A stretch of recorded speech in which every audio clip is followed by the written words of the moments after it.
Good evening. She sits isolated in a cell, often staring at a photo of her missing and believed to be murdered son. That's how the mother of 5-year-old Joe Clyde Daniels spends her day. Her child's remains in this high-profile case still have not been found.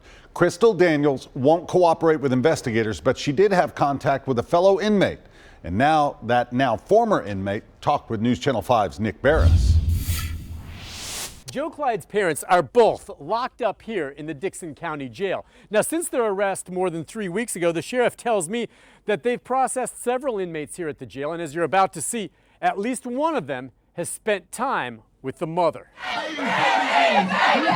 That would be Crystal Daniels. She admitted to being in the house when her husband beat Joe Clyde to death and knew he disposed of the body. But unlike her husband, Crystal is charged with aggravated child neglect and not criminal homicide.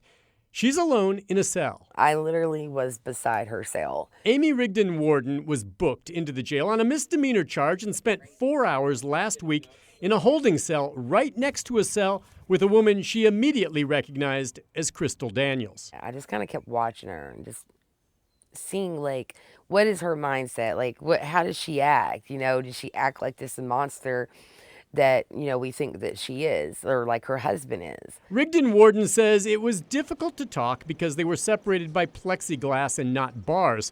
At first, Crystal was asleep in her empty cell, no books, TV, or radio. I caught her blanket, pillow, sheet, and the toilet. And that was it. Rigdon Warden did notice this photo of Joe Clyde taped to the outside of Crystal's cell and says the mother's eyes kept going to it. She leaned her head against the glass right where the picture is at. And she looked at it, and then she just kind of took her fingernail and tapped it a couple times. And then she just kind of hung her head, turned her body away. Rigdon Warden says Crystal seemed depressed, refusing to eat and flushing her food down the toilet.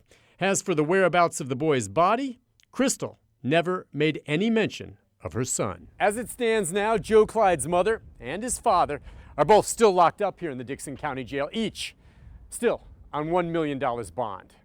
Nick Barris, News Channel 5. Nick, thank you. It is now going on 4 weeks since Joe Clyde disappeared. Crews are expected to be out again this week looking for his remains, but they say at this point there are few leads.